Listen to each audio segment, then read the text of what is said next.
네, 안녕하십니까. 오늘 제88회 굿 인터넷 클럽의 진행을 맡은 연세대학교 산업공학과 교수 박희준입니다. 반갑습니다. 자, 오늘 굿 인터넷 클럽은 플랫폼 사회로 접어들면서 등장한 새로운 생산자에 대한 얘기를 좀 나눠보고자 하는데요. 최근 시장에서는 생산자, 소비자의 구분이 모호해지고 있습니다. 창의적인 아이디어를 구체화할 수 있는 보편적인 도구들이 등장하면서 플랫폼 성장과 함께 새로운 생산자들이 등장하고 있는데요. 오늘 새로운 생산자에 대한 얘기를 나눠주실 패널 분들을 먼저 소개해 올리겠습니다. 먼저 충남대학교 경제학과 홍현우 교수님 자리에 모셨습니다. 어서 오십시오. 네, 반갑습니다. 그다음에 틱톡코리아의 정재훈 운영총괄님 자리해 주셨습니다. 반갑습니다. 그리고 아프리카 TV의 한맛비 팀장님 자리해 주셨습니다. 한맛비는 본명이시죠? 입니다. 예, 굉장히 그 아프리카 TV에 어울리는 그런 성함이 아닌가 생각이 되는데요. 자, 홍윤희 교수님은 경제 전반에 대해서 좀 얘기를 해주실 것 같고요. 그리고 나머지 두 분은 새로운 생산자와 함께 일하시면서 현장의 목소리를 아마 여러분들께 전달해 주시라고 믿습니다. 본격적으로 새로운 생산자 이야기를 하기에 앞서서 새로운 생산자 등장한 배경을 좀 살펴보도록 하겠는데요. 먼저 홍윤희 교수님께 좀 질문을 드리겠습니다. 플랫폼이 견인하고 있는 경제 생태계 어떻게 설명할 수 있을까요? 네, 먼저 플랫폼이 무엇인지를 좀 알아야지 저희가 그 다음 이야기를 진행할 수 있을 것 같은데요.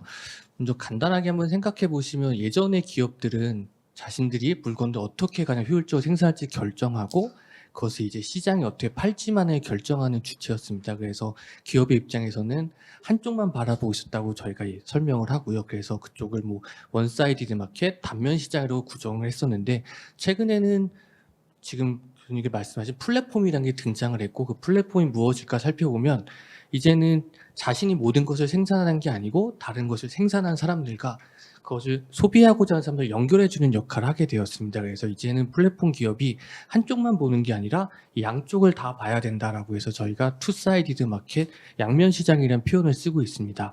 그래서 그 뭐 플랫폼 이 경제학적으로 어떤 의미를 갖는지도 중요하지만 저는 좀 더 말씀드리고 싶은 게 우리가 이렇게 새로운 생태계 경제가 등장하고 있을 때 어떤 의미를 갖고 있는지 살펴봐야 된다고 생각하는데 먼저 새로운 경제 생태계가 등장하면 사회에 가용한 자원들이 해당 생태계로 빨려 들어가는 현상이 벌어집니다. 그렇게 되면 한 사회의 생산성이 변화하게 되고 뭐 부의 재분배가 이루어지는 여러 가지 변화가 수반된다는 점에서 큰 의미를 가지고 있을 수 있습니다. 그리고 그러한 영향들이 우리 사회 구성원 모두에게 공유된다는 점에서 우리가 관심을 가져야 된다고 생각합니다. 그리고 아까도 말씀드렸던 플랫폼이란 게 이제는 많은 분들이 익숙하신 용어가 되었지만 플랫폼 기반의 생태계는 우리가 듣고 익숙한 것보다 훨씬 더 우리 생활 속에 깊숙이 침투했다고 보실 수 있을 것 같습니다.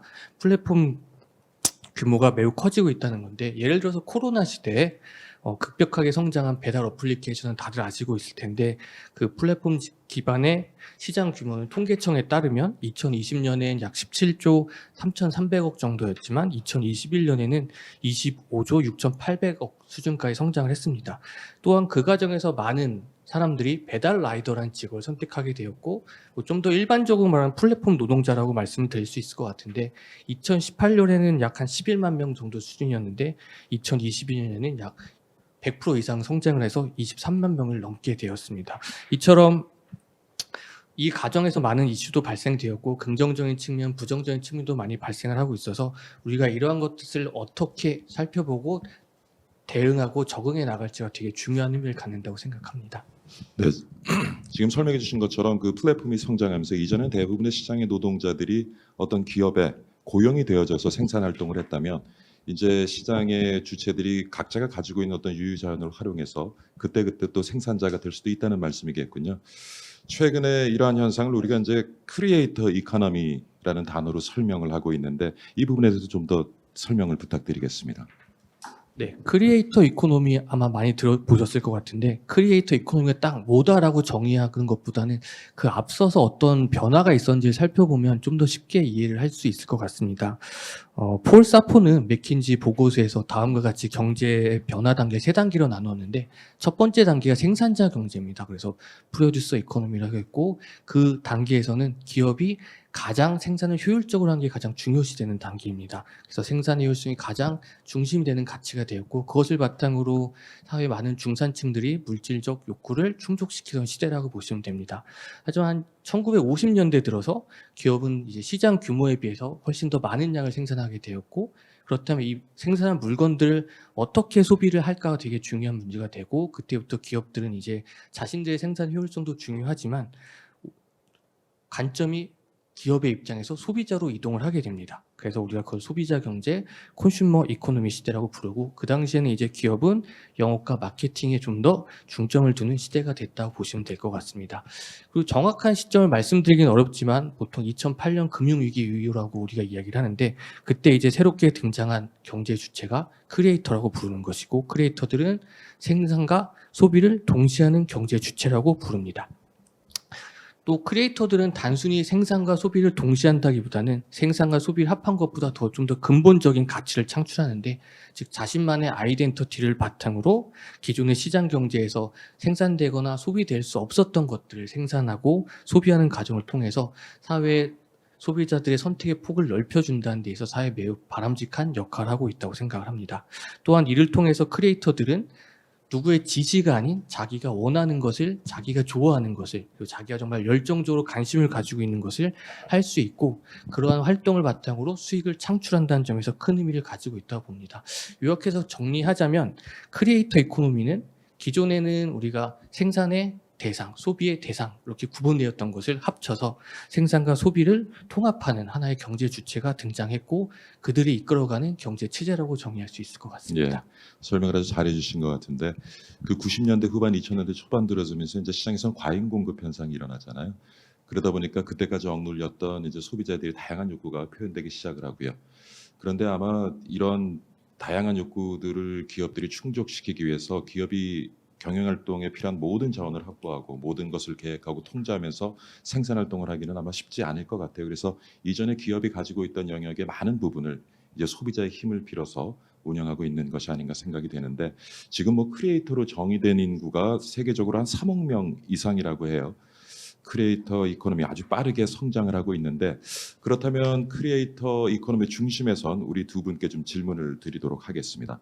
먼저 한맛비 팀장님. 어떻게 보면 국내에서는 아프리카 TV가 크리에이터 이코노미의 시작이었다 해도 과언이 아닌데 아프리카 TV 어떻게 성장하고 있습니까? 먼저 왠지 저희 회사 소개를 먼저 하게 되는 것 같긴 한데요. 여기 시청하시는 분들이나 아마 여기 계신 분들 다 아시겠지만 누구나 다 아는 대표적인 라이브 플랫폼이라고 할 수 있을 것 같습니다. 그래서 저희는 뭐 96년도에 나우콤이라는 이름으로 회사에 처음 시작을 했고요. 그러다 보니 이제 한 27년 동안 저희 한국 우리나라를 대표하는 본격적인 라이브 플랫폼이라고 자신 있게 말씀드릴 수 있을 것 같습니다. 그래서 뭐 저희 회사에서는 유저가 이제 주인이 되는 새로운 미디어라는 이름으로 계속적으로 지금 그러한 컨셉으로 라이브 플랫폼 유지를 계속하고 있고요. 국내에서 활동하는 모든 크리에이터 분들 자체가 저희 다 아프리카 TV에서 먼저 시작을 하셨고 첫 발을 내딛고 방송을 시작하셨다고 봐도 맞을 것 같습니다. 그래서 특별한 기술이나 장비 없이 저희 플랫폼 내에서 다양한 컨셉으로 다양한 뭐 업종군에 맞춰가지고 방송을 진행을 하시고 계시고요. 그래서 저희가 이렇게 계속 성장을 해왔지만 또 한편의 위기도 있었긴 합니다. 그래서 17년도에 이제 대표적인 글로벌 플랫폼이 유튜브 아니면 뭐 트위치가 이제 국내 시장에 들어오면서 저희 아프리카 TV에서 활동하던 이제 BJ라는 분들이 이제 타 플랫폼으로 가시게 됐고 그러면서 조금의 저희의 위기 아닌 위기가 왔지만 이제 저희도 이제 자체적으로 계속 개발적인 변화를 계속 시도를 해왔습니다. 그래서 뭐 내부 환경 개선이라고 해가지고 화질에 대한 것도 1400p까지 확 올리면서 이제 이런 개선도 하고 있고요. 자체 컨텐츠 제작, 그 다음에 비인기 종목을 좀 스포츠의 활성화, 그리고 e스포츠 최근에 진행했던 롤챔스처럼 e스포츠 중계권하고 스포츠 중계권을 하면서 저희 플랫폼 안에서 활동하시는 BJ분들이 이러한 다양한 저희가 제공해드리는 콘텐츠와 아니 제작하는 자체 콘텐츠에 등장을 하시면서 다양한 방송이나 다양한 컨셉으로 방송을 진행할 수 있게 저희는 만들어드리고 있습니다. 그리고 저희 자체적으로는 BJ분들의 등급을 나눠서 진행을 하고 있습니다. 일반 분들, 베스트 BJ, 파트너 BJ라고 등급을 나누면서 플랫폼하고 이제 BJ 간의 시스템 유지를 하면서 자체적인 이제 앞서 말씀드린 컨텐츠 제작을 통해 가지고 저희 플랫폼 안에서 활동하시는 분들이 다양한 방송을 할 수 있게 자유롭게, 그리고 BJ가 아니라 이제 또 하나의 스포츠 캐스터처럼 활동할 수 있게 저희는 환경을 만들어 드리고 있습니다. 예. 아마 아프리카 TV가 우리나라 크리에이터 이코노미에 매우 중요한 역할을 하고 있는 것 같아요. 아프리카 TV 외에 많은 그 해외 플랫폼들이 또 우리 시장에 진입을 했고, 그렇지만 나름대로의 어떤 그 경쟁력을 가지고 시장을 잘 지켜내고 계신 것 같은데, 또 크리에이터 이코노미 성장의 틱톡으로 대표되는 쇼폼 역할을 뭐 최근에 무시할 수 없을 것 같고요. 어떻게 생각하십니까? 네, 금방 이제 홍 교수님께서 크리에이터 이코노미에 대해서 말씀을 하셨는데 제가 뭐 최근에 저희 한 사례를 좀 말씀을 드리면 훨씬 이해가 좋을 것 같아요. 그래서 저희가 11월 초에 부산시와 함께 부산에서 월드 크리에이터 페스티벌이라는 걸 진행을 했는데 그때 저희가 초청자 중에 하나가 세라 안이라는 분이 계세요. 그분이 이제 미국에 있는 코리안 아메리칸 틱톡 크리에이터이신데요. 이분이 이제 이분은 2세예요. 이제 미국에 있는 2세인데 이분이 어느 날 그 트레이더스 조라는 그 식료품 가게에 갔더니 그 한국에도 OEM 제품들이 많이 나오잖아요. 그런 것처럼 이제 트레이더스 조의 냉동김밥이 그 OEM 제품으로 나온 거예요. 그래서 이분이 이걸 가지고 틱톡에서 올렸더니 지금까지도 냉동김밥이 지금 미국에서 솔드아웃이 돼서 찾을 수가 상당한 없었는데 인기거든요. 예. 뭐 원래 이분이 이제 틱톡에서 활동했던 것이 이제 이분이 어머니가 계신데요. 어머니가 이제 1세 한국 분이세요. 그래서 요리를 굉장히 잘 하시는데 한국의 어떤 요리라는 것이 좀 어머니의 손맛 이런 것들과 함께 대표되지 않습니까? 그러니까 그런 것들을 이제 틱톡에 올려서 사람들한테 많이 알려주는 그런 역할을 했는데 이런 컨텐츠 자체가 올라감으로써 미국 사람들이 냉동김밥이라는 걸 알게 되고 그런 것들이 이제 사람들이 어떤 특정한 상품을 솔드아웃 시킬 정도로 어떤 문화적인 비즈니스적인 어떤 영향력을 가지고 있는 것 같아요. 그래서 저희가 사실 플랫폼으로서 말씀하셨던 크리에이터 이코노미를 가장 옆에서 잘 지켜보고 이해하고 있는 것 같은데요. 아까 이제 쇼폼에 대해서 잠깐 말씀을 하셨지만 사실 쇼폼이라는 건 길이의 짧음만을 얘기하는 건 아니에요. 왜냐하면 쇼폼이라는 건 길이를 얘기한다기보다도 영상의 어떤 역할이 조금 바뀌고 있다라는 생각을 많이 해요. 왜냐하면 영상이라는 건 굉장히 일방적인 커뮤니케이션을 하는 것이잖아요. 그런데 이게 쇼폼이라는 것으로 바뀌면서 상호작용을 할 수 있는 그런 커뮤니케이션 매체로 바뀌면서 사람들에게 훨씬 더 많은 확산력을 가지기 시작했던 것 같아요. 그래서 틱톡의 장점이라고 하면 그 영상을 가지고 커뮤니케이션 한다는 게 쉽지는 않잖아요. 그러니까 영상을 쉽게 제작하는 그런 플랫폼으로서의 틱톡이 역할을 하다 보니 이게 숏폼이라는 짧은 영상의 길이가 짧다라는 게 아니라 숏폼을 가지고 커뮤니케이션하고 사람들이 예를 들어서 아까 세라 안에 그 예를 들어서 자기가 좋아하는 김밥을 올렸더니 하루 만에 모든 사람들이 이걸 영상으로 커뮤니케이션 하면서 기하급수적으로 전달된 트렌드를 형성하는 그런 것들이 어떤 숏폼의 영향력이 아닐까라고 생각합니다. 이전에 우리 학교 다닐 때 글쓰기를 배웠는데 이제 대부분 젊은 세대는 동영상을 가지고 소통을 많이 하잖아요. 그래서 이제는 앞으로도 그 동영상을 어떻게 그 짧은 시간 안에 자기 어떤 창의력을 잘 담아낼 수 있는 그런 동영상을 잘 제작하는 방법을 교육해야 되지 않을까 하는 생각도 드는데요. 정재훈 총괄님 다시 한번 여쭙겠습니다. 현장에서 체감하시기에 이러한 크리에이터 이코노미 창출 영역 어디까지로 보고 계세요? 사실 저는 옆에서 보기에 굉장히 넓어 보인다고 생각해요. 먼저 이제 저희가 그냥 저희 플랫폼을 제가 일을 하니까 저희 플랫폼을 기준으로 조금 말씀을 드리면 사람들은 생각에 이제 뭐 예를 들어서 동영상 플랫폼이라고 하면 동영상을 만드는 예를 들어 숏폼 크리에이터만 생각을 하시잖아요. 근데 그게 아니라 크리에이터 영역이 굉장히 넓어서 틱톡에는 아까 말씀드렸다시피 커뮤니케이션을 하려면 굉장히 영상 만들기가 힘들잖아요. 그러니까 이 영상 만들기를 쉽게 하는 이펙트나 필터라는 기능이 있어요. 그러니까 모든 세팅을 다 미리 갖춰놓고 사람들이 쉽게 거기서 자기 얼굴을 통해서 뭔가 따라하기만 하면 커뮤니케이션이 가능한 이미 만들어진 세팅에 쉽게 영상을 제작하는 그런 것들이 있단 말이죠. 그러면 그걸 저희가 필터라고 그러는데 이 필터를 만드는 크리에이터들이 계세요. 음. 그러니까 뭐 예를 들어서 어떤 유행이 있다라고 하면 그 유행을 가지고 자신들의 필터를 만들어서 사람들이 많이 사용할 수 있게끔 하는 거죠. 그만큼 크리에이터는 저희가 보이지 않는 영역들이 굉장히 많이 있다라는 게 첫 번째고요. 두 번째로는 이제 실제로 이 경제인이만큼 크리에이터의 모니타이제이션, 그 수익화라는 게 굉장히 중요한데 이 수익화 방법에도 굉장히 많은 것들이 있는 거죠. 뭐 유튜브 같은 경우에는 수익 쉐어를 하지만 틱톡 같은 경우에도 비슷한 형태로 수익을 나눠주는 것도 있고요. 아니면 자기가 하이 퀄리티 컨텐츠를 만들어서 사람들에게 판매를 할 수 있는 것도 있고요. 가장 많은 경우는 아마 기업의 어떤 브랜드 스폰서십을 받는 게 아닐까 생각해요.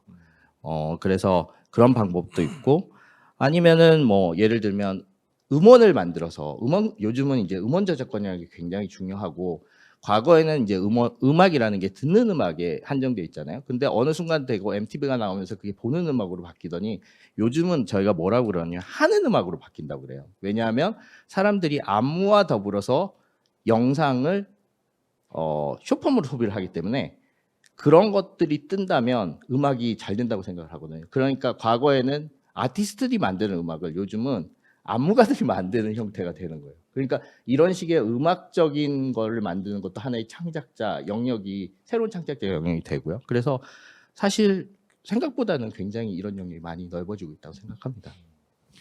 그 크리에이터 에코노미도 많은 역할이 생겨나고 있고 또 수익을 창출할 수 있는 경로도 굉장히 다양해지고 있군요. 맞습니다. 예. 이번에는 한마비 팀장님께 좀 여쭤보겠습니다. 지금 하고 계신 일이 IMC 마케팅 담당하고 계신 걸로 들었는데요. 창작자가 아닌 또 다른 역할로 이코노미 경제를 이루고 계신 게 아닌가 싶습니다. 본인 역할 그리고 또 본인 역할의 중요성 어떻게 보고 계시는지요? 네, 앞서 이제 틱톡의 정지훈 총괄님께서 말씀 주신 대로 저희가 하는 롤 자체가 제가 아프리카 TV 내에서 하는 롤 자체가 이 업무라고 봐주시면 될 것 같습니다. 그래서 실질적으로 그 저희 쪽에서 활동하는 BJ 분들이나 크리에이터 분들의 수익을 좀 보면은 실질적으로는 그 내부에서 저희가 쓰는 별풍선이라는 표현을 쓰죠. 그리고 아니면 뭐 도네이션이나 슈퍼챗 같이 그런 수익에 대한 건 실질적으로 크리에이터가 가져가는 비중에서는 그렇게 많이 차지하지는 않습니다. 실질적으로 이제 저희가 같이 일을 하면서 저희가 BJ 분들이나 크리에이터 분들하고 좀 얘기를 할 때 일정 부분은 이제 이 크리에이터 분들하고 저희 플랫폼 간의 수익을 쉐어하다 보니까 이게 실질적으로 크리에이터 분들이 가져가는 수익 자체가 그렇게 많지는 않은 거죠. 그러다 보니까 이제 저희가 일을 하면서 앞서 말씀드린 대로 같이 이제 체크를 해봤을 때 가장 많은 수익을 가져가는 거는 이제 브랜드랑 기업이라고 할 수 있죠. 크리에이터 간에 직접적으로 이제 저희가 업무상에서 통칭적으로 얘기하는 유료 광고라고 하는 이제 브랜디드 콘텐츠 제작하는 거에 대한 수익이 실질적으로 크리에이터 분들한테 많은 상황인 겁니다. 그리고 제가 하는 일 자체도 이제 기업이나 브랜드 쪽에서 이 해당 크리에이터와 같이 브랜디드 콘텐츠를 제작하고 싶다, 기획 콘텐츠를 제작하고 싶다 이런 업무 요청을 주시면 저희는 이 안에서 저희 뭐 플랫폼에서 활동하는 분들을 토대로 적절한 컨셉에 맞춰가지고 기획 제작하는 브랜디드 콘텐츠를 기획 제작하는 업무를 한다고 봐주시면 될 것 같아요. 그러면은 저기 유튜브나 틱톡에 비해서 조금 더 플랫폼이 폐쇄적으로 운영되는 건가요? 그러니까 컨텐츠를 좀 기획하고 마케팅하고 하는 역할에 좀 더 적극적으로 투자를 하고 계신 거라고 제가 이해될지 모르겠습니다. 실질적으로 맞는 얘기시고요. 그리고 폐쇄적으로 저희 플랫폼만 꼭 국한하진 않습니다. 예. 지금 뭐 저희도 아프리카 TV에 있긴 하지만 뭐 지금 쇼포 콘텐츠가 또 확산되고 있다 보니 저희도 자체적으로는 저희 아프리카에서 활동하시는 분들 자체가 저희 플랫폼만 갖고 계신 게 아니세요. 저희 플랫폼에서 라이브를 하시고 그 라이브 콘텐츠를 하신 거를 자기가 갖고 있는 유튜브 채널에도 편집해서 영상을 올려주시거든요. 그러다 보니까 저희가 지금 기획 제작하는 업무 자체가 저희 플랫폼 안에서만 국한되는 것이 아니라 지금 갖고 계신 자체 유튜브 채널이나 아니면 이제 추가적인 갖고 있는 서브적인 채널들에서도 계속적으로 확산할 수 있는 그런 콘텐츠들을 제작하기 때문에 꼭 저희 플랫폼에 국한된 그런 건 아니라고 봐주시면 될 것 시장 같습니다. 점유율은 얼마나 돼요? 시장 점유율이라고 하기에는 좀 그렇긴 한데 경쟁 플랫폼에 비해서 가지고 있는 시장이 거의 아니, 왜 제가 여쭤보냐면 네. 사실은 뭐 지금 유튜브도 들어오고 틱톡도 들어오고 어떻게 아프리카 TV가 이러한 상황에서 경쟁력을 유지하면서 시장을 그나마 지켜내고 있을까 늘 궁금했거든요. 뭐 실질적으로는 아직은 뭐 많은 비중은 아닙니다. 어떻게 따지면 지금 유튜브가 가진 파워 자체가 굉장히 크기도 하고요. 그렇기 때문에 저희도 역시 뭐 저희 BJ 분들한테 활동하는 것 자체가 저희 아프리카 TV에만 국한하지 말라라고 하는 것들도 아무래도 그 영향력이 좀 큰 상황인 거고요. 거기에서 저희가 봤을 때는 그래도 반 이상은 아니지만 저희 아프리카 TV가 시장 점유율이라고 정확하게 말씀드릴 수는 없지만 그래도 한 30-40%에서 국내에서 차지하는 플랫폼 자체에서도 그 강세가 있다라고 생각을 하고 있고요. 그래서 아까 제가 폐쇄성이라고 말씀드린 것이 다른 어떤 경쟁 플랫폼에 비해서는 보다 콘텐츠를 기획하면서 어떤 글쎄요 대중적인 시장보다 오히려 조금 어떤 그런 표적 시장에 집중하는 모습이 아닌가 해서 제가 아까 여쭤본 것이었거든요. 뭐 저희 자체가 지금 뭐 기존에는 다양한 업종군의 방송을 하고 있었긴 했지만 조금은 이제 저희 시장 상황에서는 저희가 좀 강점으로 가져가고 있는 것 자체가 게임 업종군이라고 봐주시면 될 것 같습니다. 그래서 유튜브나 다른 트위치 쪽의 글로벌 플랫폼보다는 저희 회사 내부 자체에서도 조금 약간 게임 업종군 쪽에 좀 포커싱을 해가지고 그쪽에서 좀 많이 클린을 하고 좀 많이 크게 키워가고 계시고요. 거기서 조금 많이 승부를 보고 계신 것 같습니다. 예. 지금 뭐 현장에 계신 두 분의 목소리를 통해서 크리에이터 이코노미가 어떻게 성장하고 있는지를 좀 살펴봤는데 이러한 크리에이터 이코노미 우리 사회에 또 어떤 파급 효과를 미치고 우리 사회는 어떤 의미가 되는 것인지 교수님 좀 설명 부탁드리겠습니다. 네, 플랫폼을 기반으로 한 새로운 경제 체계는 아마 잘 많이들 알고 계시고 지금 정재훈 총괄님과 한마 PT님이 말씀해 주셨던 것처럼 되게 새롭게 저희한테 다가오고 있는 것 같습니다. 근데 그 규모랑 변화 방향 같은 게 지금까지 저희가 겪어보지 못했고 겪어보지 못했던 속도로 겪어보지 못했던 규모와 방향성을 가지고 진행되는 것 같아요. 그래서 이게 어떻게 갈지는 아직 아무도 모르는 상황이라서 우리가 이것이 우리에게 좀 더 긍정적인 방향으로 갈 수 있도록 여러 가지 뭐 노력을 해야 될 것 같다고 생각을 합니다.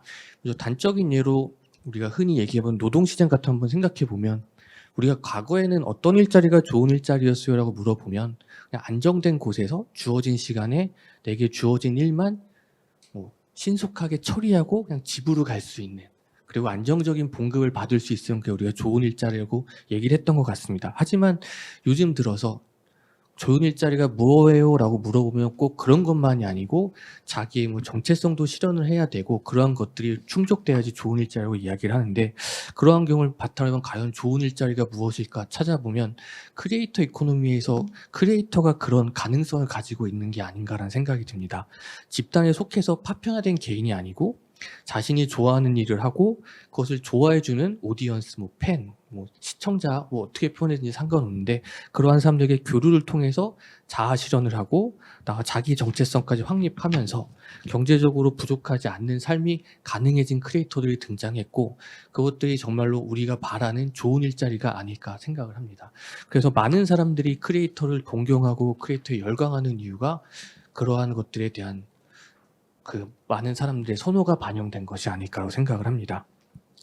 또 경제학전 측면에서 그냥 좀 생각을 해보면 뭔가 새로운 변화가 생겼을 때 우리는 그 변화가 우리에게 주는 것이 어떠한 것인가를 바라볼 때 그것이 좋은 방향인가 나쁜 방향인가 살펴봐야 되는데 보통은 그 영향을 받을 통해서 사람들이 느끼는 만족감이나 뭐 우리가 후생, 복지 수준 뭐 이렇게 표현하는데 그러한 것들이 어떻게 변하는지 살펴봐야 됩니다. 그럼 뭐 그거는 경제를 구성하는 주체가 다양하기 때문에 생산자 측면에도 살펴봐야 되고 뭐 소비자 측면에도 살펴봐야 한다라고 말씀을 드릴 수 있을 것 같은데 먼저 소비자 입장을 살펴보면 크리에이터 이코노미는 분명 더 좋은 영향을 주고 있다고 저는 개인적으로 생각합니다. 기존의 생산 경제에서는 실현될 수 없었던 그러니까 뭐 사람들이 다양한 선호를 갖고 있는데 그 분포가 뭐 정규 분포 형태를 갖고 한쪽에 모여 있다고 한다면 기존의 경제 체제에서는 그것에 집중된 많은 사람들이 선호하는 것에 대해서만 우리가 상품을 만들고 그것이 소비되는 시장이어서 남들과는 좀 다른 선호를 가진 사람들은 자신의 그 소비를 충족시킬 수 없는 상황이었는데 크리에이터 이코노미가 등장하면 그러한 선호를 가진 사람들이 그 시장에서 무언가를 창작을 해내고 그 소비를 가진 사람들, 그러한 선호를 가진 사람들과 교류를 한다는 것 자체가 우리 소비자들의 선택을 넓혔다는 점에 큰 의미를 갖고 있다고 생각을 합니다.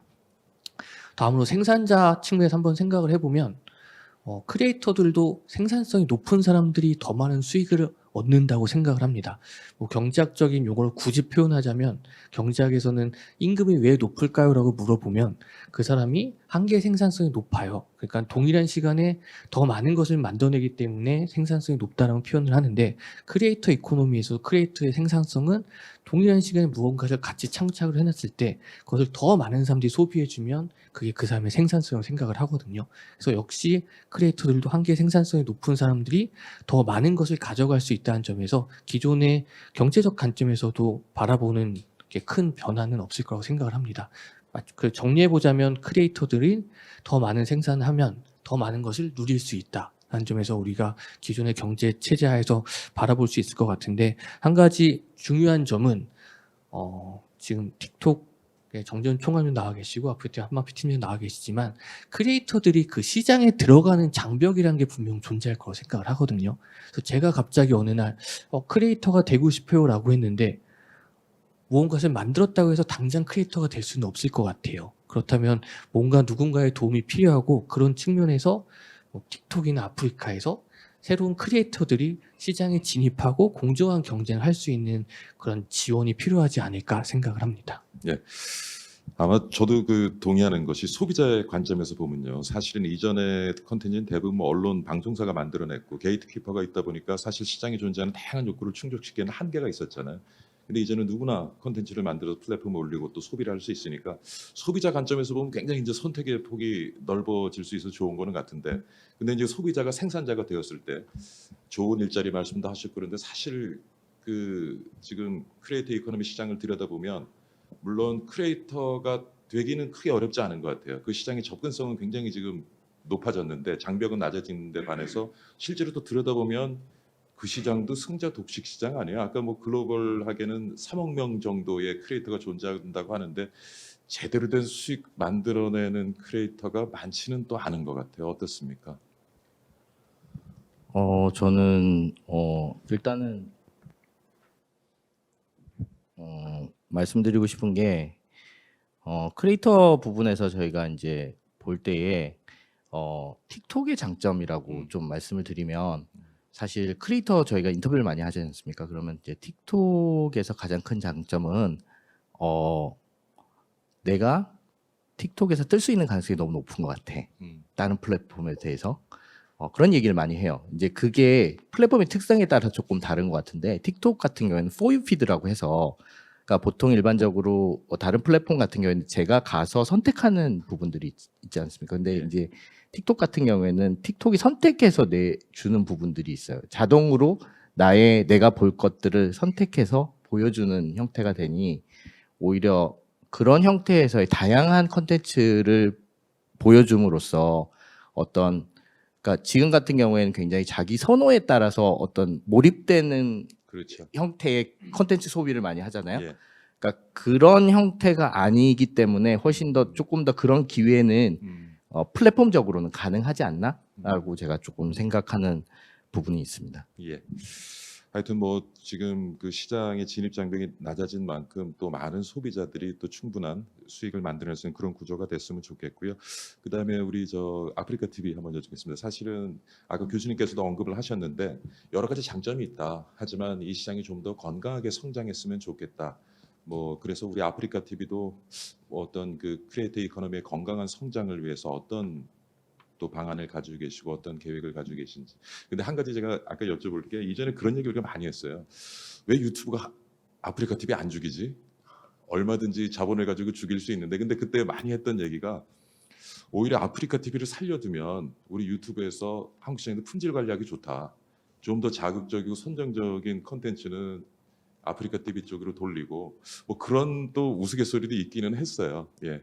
근데 사실은 뭐 이제 건강한 성장, 뭐 많은 진입 장벽이 낮아진 만큼 참여하는 많은 또 생산자들이 원하는 만큼의 어떤 수익을 만들어낼 수도 있고, 그리고 사실은 그 플랫폼을 통해서 유통되는 그러한 어떤 콘텐츠가 또 우리 사회에 부정적인 효과보다는 긍정적인 파급 효과를 또 많이 만들어내야 되고요. 어쨌든 이 시장이 좀 건강하게 성장을 해야 되는데 아프리카 TV 어떤 계획을 가지고 계신지요? 일단 뭐 교수님도 말씀 주시긴 했지만 저희가 뭐 그렇게 선정적이지는 않습니다. 예. 네. 아니 이건 굉장히 농담- 이전 예, 얘기였던 것 예전 같아요. 얘기 아무래도 예. 그 이미지가 조금 있어가지고 아무래도 예. 그렇긴 한데 저희 자체적에서 그때 왜냐하면 너무 예. 궁금했어요. 야 네. 어떻게 저 아프리카 TV가 저 물량 공세를 이겨내고 있지. 그래서 사실은 어떤 응원하는 그런 목소리들도 많았고 그 과정에서 우스갯소리로 나왔던 것 같아요. 맞습니다. 네.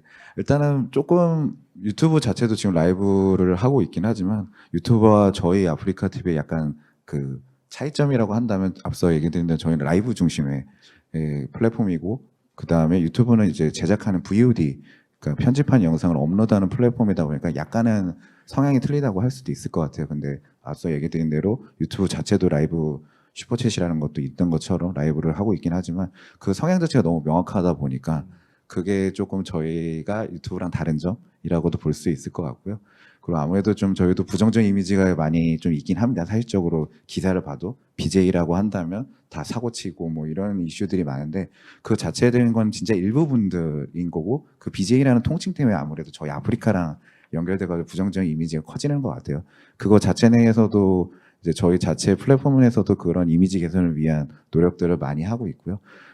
BJ 선정에서 누구나 할 수 있다라고 하긴 하겠지만 저희가 이제 아까 말씀드린 저희 자체 내에서도 BJ 등급제라는 게 있다 보니까 그거에 대해서는 저희 내부 플랫폼 안에서도 이분이 진행하는 컨텐츠나 라이브 그다음에 채팅창에 대한 것들을 모든 걸 다 검수 관리를 모니터링을 하고 있습니다. 그거에 따라 그 훌륭한 활동을 하신 분들을 점점 다른 등급으로 이제 위로 등급을 올려서 이렇게 해서 크리에이터 분들의 이제 뭐 컨텐츠적인 것도 당연히 보고 있긴 하지만 그런 활동적인 것들도 다 평가를 자체적으로 기준점이 다 있거든요. 그걸 통해 가지고 양질의 크리에이터들을 좀 육성하는 건 형태로 저희 아프리카 팀은 계속적으로 운영을 하고 있고요. 아무래도 이제 이 크리에이터 이코노미 시장이 좀 커지려고 한다면 컨텐츠에 대한 이제 양적인 거나 질적인 성장이 좀 당연히 필요하다고 생각할 거고 제가 하는 업무 자체가 이제 아무래도 브랜드랑 그다음에 크리에이터 간에 연결해 가지고 컨텐츠를 제작하는 업무다 보니 이 크리에이터 분들 자체도 자기가 갖고 있는 컨셉뿐만 아니라 컨텐츠의 양적인 거나 질적인 게 많아야 이런 좀 저희가 요청드리는 업무를 많이 받고 외부적인 수익을 더 가져가시게 되긴 하거든요.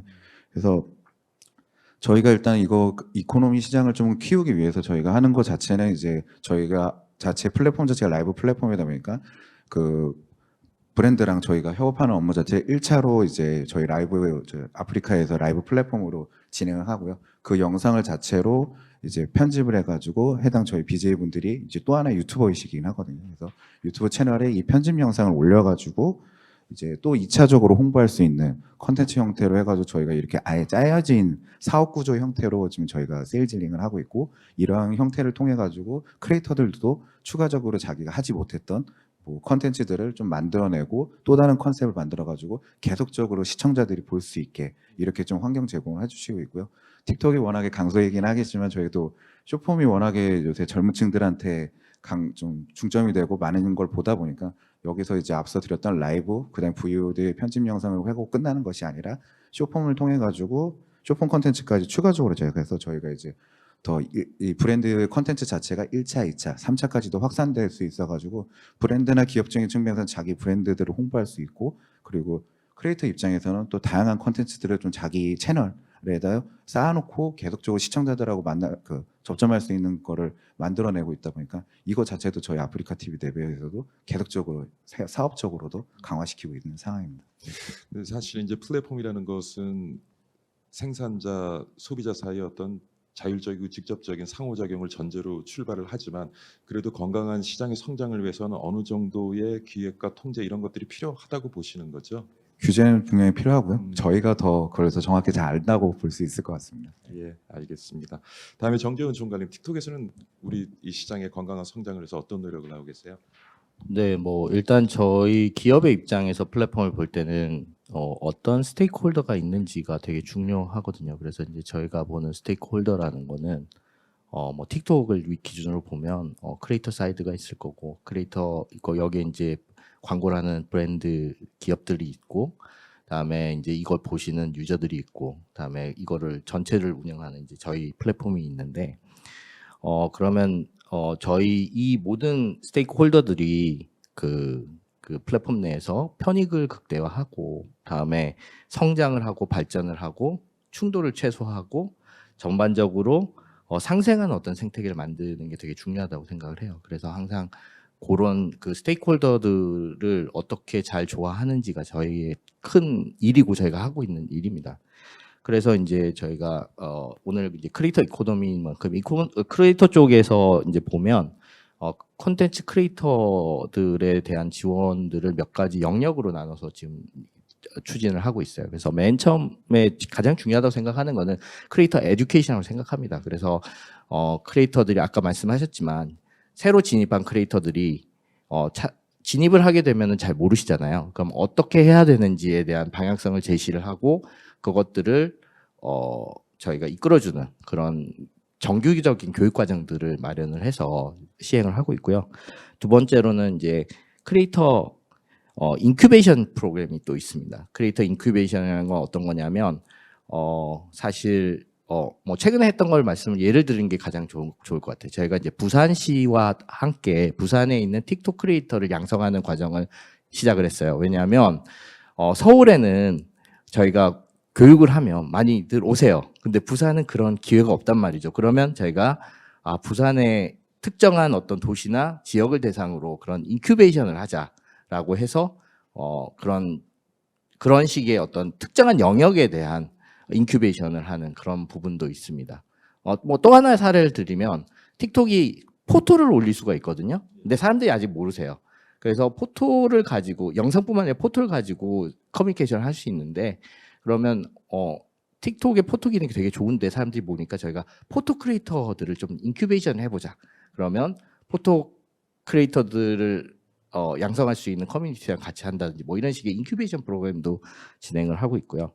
세 번째로는 앰플리피케이션이라는 게 있는데 예를 들어서 이번에 이제 사라님이 되게 좋은 다리가 됐잖아요. 한국의 어떤 K푸드라는 것과 미국의 그러면 이제 이런 것들을 좀 많이 알려드리고 싶은 거예요. 크리에이터가 단지 저희가 흔히 하는 그런 이미지만 가지고 있는 게 아니라 정말 이런 역할도 하고 있구나 이런 것들을 많이 알려드리는 이런 앰플리피케이션 이런 것도 하고 있고 윈이라는 구조가 되겠네요. 그러니까 새로 진입하는 생산자들을 교육을 네. 통해서 지원도 해주고 네. 그걸 통해서 생산된 많은 양질의 또 콘텐츠를 맞습니다. 통해서 틱톡은 성장할 수 있고요. 네네 또 멘토도 만들어주고요. 그리고 이제 맨 마지막에 가장 중요한 게 모니타이제이션이에요. 그러니까 수익을 가질 수 있어야 되니까 그렇죠. 저희가 이제 큰 수익은 아니지만 창작성이 유지될 수 있는 정도의 수익은 저희가 제공해야 된다고 저희는 생각합니다. 그래서 플랫폼으로서의 역할 자체가 크리에이터가 창작성을 더 고양할 수 있는 정도의 수익은 저희가 제공해야 된다고 생각을 하기 때문에 다양한 수익화 프로그램들도 지금 개발을 하고 또 런칭을 하고 그렇게 하고 있는 중입니다. 네. 지금 성장하고 있는 크리에이터 이코노미의 여러 모습을 좀 살펴봤는데 사실 우리가 지금까지는 좀 긍정적인 측면을 많이 봤고요. 크리에이터 이코노미 시장이 성장을 하면서 우리 사회에 또 일부 부정적인 파급 효과도 만들어내는 것 같아요. 교수님 어떻게 보세요? 크리에이터 이코노미뿐만이 아니라 뭔가 새로운 경제 체제가 생태계 시스템이 들어오면 항상 일어나는 문제인 것 같습니다. 그게 어떤 의미를 갖냐 하면 그 크리에이터 이코노미 같은 경우에 분명히 교수님께서 말씀하셨지만 아프리카 TV에 하면 기존 세대, 기성 세대들은 안 좋게 받아들이거든요. BJ 하면 이미지가 좋지가 않고 별풍선하면 그냥 불로소득으로 받아들인다라는 생각을 좀 많이 하고 심지어는 뭐 몇몇 기사들은 뭐 어떤 BJ가 그냥 뭐 방송만 했는데 1년에 뭐 몇 억을 벌었다, 몇십억을 벌었다라고 하면 기존에 당연히 기성세대는 그걸 좋게 받아들일 수가 없거든요. 그래서 그러한 일단 세대 간의 격차를 극복하는 게 제일 중요하다고 생각을 하고요. 그래서 어떤 식으로 극복을 해야 할지가 이제 플랫폼의 임무라고 생각을 합니다. 그리고 또 최근에 아시는 분들은 아시겠지만은 지난주였던 것 같은데 전 세계적으로 열광하는 게임 행사가 열렸었거든요. 롤드컵이란 게임이 우리나라에서 열려서 많은 사람들이 뭐 강화문에 모였었고 심지어 오세훈 시장도 왔었고 문화체육부 장관도 와서 이 게임성에 대해서 잘 이야기를 하고 갔었고 어떻게 보면 그게 또 몇 달 전으로 돌아가 보면 아시안 게임에서 올림픽 정식 종목으로 돼서 심지어 뭐 메달까지 걸린 종목이 됐었는데 그걸 또 보는 입장도 젊은 세대는 매우 열광하지만 나이 드신 분들 기성세대는 저거 컴퓨터 하는데 왜 우리가 저거를 뭐 금메달 땄다고 병역 면제를 줘야 되지? 왜 뭘 지원해줘야 되는 생각을 하거든요. 근데 이게 다 어떻게 보면 격차가 극복되지 않는 거라고 생각을 해요. 그래서 이 격차가 극복되지 않는 이상 시장이 분할되면 어쩔 수 없이 시장은 계속 유지될 수가 없다고 저는 생각을 하고 있어서 이것들을 잘 극복하기 위해서 긍정적인 면을 최대한 많이 알리고 그것을 세대 간의 격차를 극복해서 시장의 규모를 가장 넓혀가는 노력이 많이 필요할 거라고 생각을 합니다. 어떻게 보면 우리 사회 그 산업사에 가지고 있던 노동 가치에 대한 재정의가 좀 필요한 거 아닌가 생각. 저희 어머니는 무슨 말씀하시는지 아세요? 그 TV 예능 프로그램 보면서 야 쟤네 노는 거를 왜 우리가 보면서 돈을 줘야 되니? 그 얘기를 또 하시더라고요. 그래서 어떤 그 세대 간의 어떤 노동 가치에 대한 개념 이런 것도 굉장히 다른 것 같고요. 그 다음에 뭐 틱톡도 그렇고 우리 아프리카 TV도 그렇고 대부분 그 생산자 소비자가 아무래도 젊은 층 아니겠습니까? 그러다 보니까 교수님께서 말씀하신 그런 어떤 노동 가치에 대한 우려도 있지만 또 어떻게 보면 글쎄 이전에 우리 기성세대가 가지고 있던 가치관에는 조금 반하는 그런 내용을 담은 그런 것들을 소재로 하는 또 콘텐츠들이 많이 창작되면서 그런 것들이 우리 사회에 미칠 수 있는 또 부정적인 영향에 대해서 많이들 걱정을 하시거든요. 어떻게 생각하세요? 그 부분에 대해서는요. 네. 저희도 충분히 잘 알고 있고요. 그래서 아까도 말씀드렸지만 어떤 플랫폼 내에 스테이크홀더들이 있고 특히나 유저 사이드에서의 어떤 말씀하시던 우려들 저희가 충분히 듣고 있고 그런 것들을 해결하기 위해서 기술적으로 아니면은 뭐 인력이나 이런 자원을 동원해서 노력을 하고 있습니다. 그래서 뭐 예를 들면 커뮤니티 가이드라인이라고 저희가 룰 세팅을 명확하게 하고 있고요. 다음에 어쨌거나 뭐 어떤 경기장이든 룰이 명확해야지 되지 않습니까? 그래서 그 룰 세팅을 명확히 하고 있고, 다음에 그 룰에 따라서 사실 한 4만 명 정도의 인원들이 저희가 모더레이션이라고 부르는데요. 검수를 하고 있습니다. 근데 이제 사실 틱톡의 성장이 워낙 빠르다 보니까 예, 그런 것들을 하고 있는데 뭐 2단계로 지금 진행을 하고 있고요. 1단계는 AI를 통해서 진행을 하고 그게 그 전 단계는 4단계인데 어쨌거나 AI 단계와 휴먼 리소스 단계로 이렇게 나눠서 저희가 이제 진행을 하고 있습니다. 그리고 뭐 사실 말씀드렸던 어떤 제너레이션의 문제 중에 가장 큰 문제는 좀 마이너한 인구에 대한 문제잖아요. 그래서 그런 부분에 있어서는 뭐 컨텐츠에 대한 레이블링, 그러니까 이 컨텐츠마다 영상 하나하나마다 모든 레이블링이 돼 있어요. 이거는 어디까지 볼 수 있고 어디까지 볼 수 없는지에 대한 레이블링을 하고, 그다음에 이제 뭐 부모와 자식 간의 세이프티 페어링이라고 해서 부모님들이 자식분들의 영상에 대한 통제도 할 수 있고, 또 어떤 특정한 나이가 되면 볼 수 있는 영역이 확 줄게 돼 있습니다.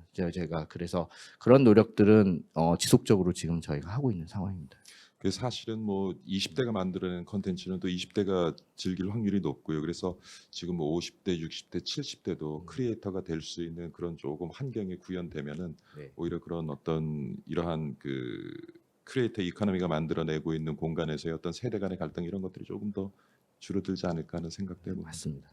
그리고 또 하나 질문 하나 더 드릴게요. 틱톡에 아까 어떤 말씀을 하셨냐면 숏폼 얘기를 하시면서 이전보다는 그 컨텐츠의 길이가 짧아졌기 때문에 오히려 사용자 입장에서는 짧은 시간에 다양한 컨텐츠를 접할 수 있기 때문에 다양한 분야에서 창작물을 만들어내는 크리에이터들이 성공할 수 있는 수익을 만들어낼 수 있는 확률이 높아진다라는 말씀을 하셨는데 그럼에도 불구하고 저도 이렇게 보다 보면 뭐 추천 시스템이 있겠죠. 계속 제가 선호하는 것만 뜨다 보니까 어떤 생각이 드냐면 이전에는 왜 우리 뭐 비슷한 세대일지 모르겠는데 라디오를 들으면 제가 좋아하는 노래 나올 때까지 기다리면서 제가 좀 흥미없는 곡들도 들었거든요. 근데 지금은 이게 뭐 틱톡도 그렇고 아프리카 TV도 그렇고 유튜브도 그렇고 잘 추천 시스템이 아주 정교하게 설계가 돼 있어서 제가 흥미를 가질 만한 것들만 계속 던져준단 말이에요. 그러다 보면 어떤 생각이 드냐면 이게 내가 살면서 점점 더 편협해지는 거 아닌가? 이런 그러니까 다양한 어떤 영역의 컨텐츠라든가 제가 가지고 있는 가치와 반하는 것도 접하면서 어떤 비판하는 그러한 제가 영역도 만들어내고 해야 되는데 그저 제가 즐길 수 있는 것만 계속 접하다 보면 그런 편협성 그런 문제에 대해서 틱톡 어떻게 좀 고민 좀 하시는지 모르겠어요. 네, 맞습니다. 저희도 제가 생각한 부분들도 그런 것들도 근데 있고요. 좋아할 걸 던져줘야 또 장사는 되는 거잖아요. 그럼에도 예. 불구하고 사실은 다양한 콘텐츠를 제공을 하는 것이 저희 입장에서도 굉장히 좋다고 생각을 해요. 왜냐하면 플랫폼이나 이런 건전성도 되게 중요하고요. 예. 다음에 저희가 굉장히 장기적으로 발전을 해 나가야 되잖아요. 그러면 어떤 사회의 어떤 발전과 플랫폼의 발전 자체가 상반되거나 괴리가 크면 안 된다고 생각을 하거든요. 그래서 사실은 저희가 그걸 알고리즘이라고 하는데 예. 그 알고리즘을 이렇게 지속적으로 바꾸면서 어, 테스트를 하고 있어요. 근데 이제 사실 뭐 이런 플랫폼을 하면은 많이 느끼시겠지만 이 알고리즘에 대한 공부를 되게 많이 하세요. 그 사회에 있는 크리에이터 분들이. 그래서 항상 그 싸움이 일어납니다. 플랫폼 기업과 또 그 알고리즘을 악용하려는 분들과의 어떤 이런 것들이 해서 저희가 지속적으로 알고리즘을 개선을 하고 그다음에 이분들은 또 그거를 또 이용을 하려고 하고 뭐 이런 것들에 대한 것들이 있는데 어쨌거나 이제 저희 입장에서는 굉장히 모니터링을 많이 하고요. 그런 부분이 있으면은 사실 매뉴얼로 다 문제에 대한 해결을 하려고 하고 굉장히 많이 노력하고 있습니다. 지금 계속 얘기 들으시면서 웃으시면서 고개를 끄덕끄덕 하시는데 할 말씀이 많으신 것 같아요. 아이고, 말씀하신 대로 이제 알고리즘 자체가 너무 좀 특화되어 있다 보니까 저희 아프리카 TV도 솔직히는 작년까지는 저희는 그냥 시청자 기준으로 처음에 저희 플랫폼을 들어오시면 시청자 기준으로 방송을 볼 수 있게 리스트업을 되어 있었습니다. 근데 올해 초부터 마이 플러스라는 기능이 좀 추가돼가지고 이제 내가 단지 좋아하는 크리에이터들, 그러니까 BJ들의 방송을 우선적으로 노출할 수 있게 저희가 또 메인 지면을 좀 개편하긴 했거든요. 아무래도 이제 시청자들 자체는 자기가 선호하는 팬 BJ나 이제 자기가 좋아하는 카테고리의 영상을 볼 수밖에 없기도 하긴 한데 그러다 보니까 저희도 어쩔 수 없이 사회에 맞춰져가지고 그렇게 메인 지면까지도 교체하게 됐고요. 근데 이제 좀 단계적으로 있는 것 같아요. 크리에이터나 저희 BJ분들이 보면은 처음에는 자기의 명확한 컨셉이나 가져가자 하는 컨텐츠에 대한 방향성이 필요하다 보니까 한 가지 기준에 그냥 그 특화된 컨셉을 갖고 한다고 한다면 이제 어느 정도 성장한 크리에이터 분들 자체는 이제 그 한 가지의 컨셉으로만 이 컨텐츠로만 유지할 수는 없다라고 생각하기 때문에 좀 더 다양한 알고리즘에 얻어 걸려서 얻어 걸려서 자기 컨텐츠가 더 나올 수 있도록 좀 컨텐츠의 방향을 좀 여러 가지 늘리는 것 같아요. 그러다 보니까 이제 한쪽에 좀 더 이 BJ가 이 방송을 해? 이런 것들도 시청자들 좀 새롭게 느껴지는 거고 그것도 좀 어느 정도 봤을 때는 저희 BJ 분들이나 크리에이터 분들이 좀 질적이고 양적인 성장을 하는데도 좀 어느 정도 자기 스스로가 좀 이렇게 많이 좀 만들어가는 것도 있고요. 뭐 보면 저희가 단지 게임 BJ 하시는 분들만 게임만 하는구나 하기도 했지만 이제 좀 그 영역 자체가 좀 많이 넓어지는 것 같습니다. 게임 BJ 분들도 먹방을 하면서 뭐 이제 그거에 대한 음식에 대한 콘텐츠들도 수시로 올려주시고요. 그러다 보니까 좀 이제 다양한 알고리즘에서 다양한 크리에이터들이 이제 자체적인 노력을 또 하면서 이렇게 자기 콘텐츠들을 좀 더 볼 수 있게 이렇게 좀 자체적인 노력도 많이 하고 있고요. 저희 역시도 이제 막 BJ 분들이 좀 다양한 콘텐츠를 할 수 있게 앞서 말씀드린 대로 이제 뭐 다양한 콘텐츠들도 제공을 하고 있다고 봤습니다. 요즘 인기 있는 그 분야가 먹방입니까? 어떻습니까?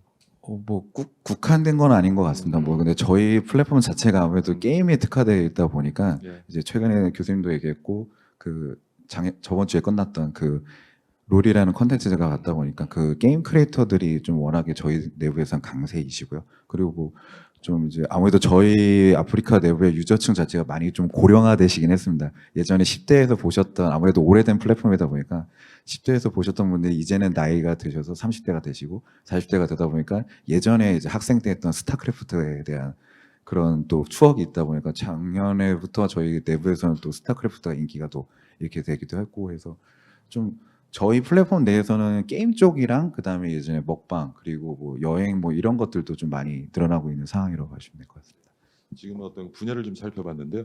지금 이제 이 시장을 쭉 보면은 글쎄 숏폼도 등장하고 뭔가 좀 변화는 계속 일어나고 있어요. 그 동영상의 좀 길이도 짧아진다고 할까? 뭔가 빠른 시간에는 함축적인 의미를 담고 좀 더 임팩트 있는 영상을 선호하기도 하고요. 앞으로 이 시장이 진화해 나가면서 어떤 방향성을 가지게 될까요?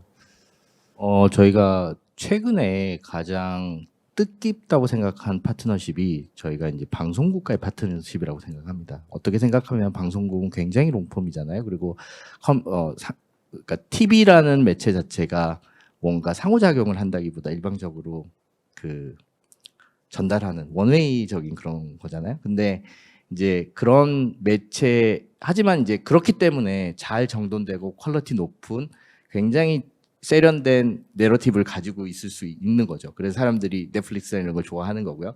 하지만 이제 쇼폼은 또 상대적으로 굉장히 짧고 그 영상인데 아까 제가 커뮤니케이션이라고 얘기했죠. 양방향성이 굉장히 뛰어나지만 사실 아까 말씀하셨다시피 물론 이제 지금 점점 퀄리티가 높아지긴 하지만 사람들이 롱폼에 비하면 퀄리티가 되게 낮다고 생각을 하는 부분들이 있어요. 그래서 이제 저희가 지금 TV사랑 같이 협업을 해서 TV의 어떤 시청자들의 반응과 커뮤니티는 숏폼으로 형성을 하고 정말 좋은 스토리는 TV의 어떤 롱폼으로 전달하는 것들을 계속 올해 진행을 하고 있습니다. 근데 보니까 제가 애가 어려요. 네. 우리 아들놈이 그 쇼폼을 많이 봐요. 네, 그러니까 네. 이 친구가 뭐 네. 어떻게 되냐면 뭐 넷플릭스를 봐도 네, 못 기다려요. 네, 스토리 전개가 빠르게 진행되지 않으면 계속 빠르게 돌리게 돼서 보더라고요. 그래서 야 이게 쇼폼이라는 것이 등장하면서 네. 또 물론 이제 긴 글을 읽기 싫고 음. 긴 영상을 보기 싫은 요즘 그 젊은 세대의 어떤 특성을 수요를 갖다 충족시킬 수 있는 측면에서는 또 긍정 네. 효과는 있겠지만은 아 이렇게 되면은 이제 뭔가를 인내심을 가지고 콘텐츠를 대하고 뭔가 사고하고 이러기는 앞으로 좀 힘들어지겠구나. 또 못 기다려요, 못 기다려. 근데 또 한편으로 또 재밌는 것도 있어요. 예. 뭐냐면 예전 같으면은 TV에 대한 팬들이 있잖아요. 예, 예. 그러면 저의 팬심을 어떻게 전달할까를 생각을 해보면 음. 예전 같으면 뭐 게시판에 글을 쓴다든지 음. 이렇게 되는 거죠. 근데 요즘은 어떻게 하냐면 그 특정한 굉장히 세련된 장면을 자기가 연기를 해서 딴 사람들한테 보여줘요. 그리고 그 뭐라 그러나 그 오디오나 이런 것들은 그 원래 TV의 그 오디오에 자기의 어떤 로열티를 보여주는 거예요. 그런 것들이 굉장히 일반적이에요. 그것들을 이제 저희가 가장 많이 봤던 게 그 더 글로리라는 올해 초에 했던 그 드라마 있잖아요. 더 글로리에 보시면 그 연진이라는 캐릭터가 있어요. 그 연진이가 악녀로 나왔는데 이 악녀의 연기를 하면서 그 팬들이 좋아하는 거예요. 그러니까 이 사실 어떤 팬들의 이 자기 표현 방식도 쇼폼을 통해서 달라지면서 가고 있다. 그래서 제가 자꾸 이제 이건 커뮤니케이션이구나라고 생각하는 그런 겁니다. 그래서 조금 많이 바뀌고 있는 것 같아요. 오늘 그 크리에이터 이코노미에 대해서 많은 얘기를 나눠보고 있는데요. 이제 좀 마무리할 시간이 된 것 같아서요. 먼저 교수님부터 좀 우리가 크리에이터 이코노미 앞서서는 이제 이 시장의 어떤 건강한 성장을 위해서 지금 우리 업계에서는 또 어떤 노력을 하고 있는지도 들어봤고요. 또 교수님께서도 어떤 가이드라인을 좀 제시해 주셨지만 마지막으로 이 크리에이터 이코노미를 대하는 우리들의 긍정적인 좀 자세 이런 걸 좀 한마디씩 해주시면 좋을 것 같아요. 크리에이터 이코노미는 지금 상에서 저희가 거부할 수 있는 개념은 아닌 것 같아요. 그래서 이미 저희 생활 곳곳에 들어와 있고 쇼폼이라는 게 너무 익숙하고 대표적으로 어린아이들한테 너 커서 뭐가 되고 싶어요라고 물어봤을 때 예전에는 케이팝 아이돌 가수가 되고 싶다라고 했지만 2019년도부터인가는 이제 뭐 의사, 공무원, 교사라는 확고한 그 직업군과 더불어 크리에이터가 뭐 상위권에 올라와 있는 걸 보고 있거든요. 그렇다면 이 시장을 우리가 어떻게 가져가야 될 거냐에 대한 고민이 제일 필요할 것 같고 말씀 주신 것처럼 기존의 매체가 사라지진 않을 거라고 봐요. 롱폼을 제공하는 매체, 숏폼을 제공하는 매체가 같이 가야 되는데 어떠한 방향으로 같이 가야 되는지를 좀 고민할 필요성이 있는 것 같고 제 개인적인 생각을 하나 덧붙여서 말씀드리면 아까 틱톡 정재훈 총괄님이 말씀 주시면서 크리에이터들이 기초적인 뭔가 생활할 수 있는 뭔가를 제공해 주는 게 필요하다라고 말씀을 주셨었거든요. 근데 제가 크리에이터 이코노미를 공부하다가 들었던 생각이 어디 외국에서도 그런 주장을 한 학자들 보긴 했는데 우리가 지금 청년들한테 기본소득을 제공해 주는 것이 좋냐 아니냐 갖고 논의가 되게 많잖아요. 그 이유가 뭔가 시장에 진출하기에 아직 준비가 안 된 청년들이 준비할 수 있는 기회를 주고 그들이 시장에 진입함으로써 더 건전하고 바람직한 시장을 형성해 가자라는 논의가 있는 건데 그것을 크리에이터 이코노미에 적용해 본다면 말씀 주셨던 것처럼 당장 크리에이터가 되고자 하는 사람들이 왜 못 될까 생각해 보면 모르는 것도 많고 당장 경제적인 여유가 없기 때문에 그럴 거 생각하거든요. 그래서 뭐 크리에이터 기본 소득 같은 것도 우리가 한번 생각해 볼 수 있지 않을까. 그거를 뭐 정부가 지원하던 플랫폼에서 지원하던 그런 좀 더 기반을 만들 수 있는 정책을 좀 시행했으면 좋겠다는 생각을 해봤습니다. 굉장히 나간 얘기인데요. 크리에이터 기본소득 예, 잘 들었습니다. 그다음 정재훈 총장님. 네, 저는 약간 플랫폼 특히 뭐 틱톡에서 저는 일을 하고 있기 때문에 제가 느낀 그 플랫폼의 선 기능, 좋은 기능에 대한 포커스를 조금 사회에서 더 해줬으면 좋겠다는 생각은 들어요. 왜냐하면 틱톡을 통해서 아까 정말 좋은 말씀 해주셨는데 저는 크리에이터들이 굉장히 많은 기회를 얻을 수 있는데 그 기회 자체가 사실 지역적인 그 제한을 넘는 글로벌 시장의 진출에 있다고 생각을 합니다. 그러니까 지금 아까 김밥에 대한 말씀을 드렸는데 요즘 뜨고 있는 게 화채예요. 우리가 모두 알고 있는 그 화채를 그거를 영어로 화채라고 쓰고 그 미국 분들이 그걸 만들어서 먹거든요. 그래요. 예. 그러니까 그런 것들 아니면 이제 먹방 아시지만 먹방도 영어로 그대로 먹방이라고 써요.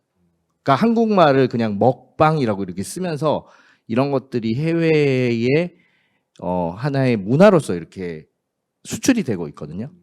그래서 다행히도 저희는 강력한 K-팝이라든지 K-드라마라든지 이런 문화들이 있기 때문에 사실 해외에서 보는 한국은 예전과는 많이 달라진 것 같아요. 그래서 그런 어떤 문화적인 부분을 사실 크리에이터들이 충분히 해외로 나갈 수 있는 부분들이 있다.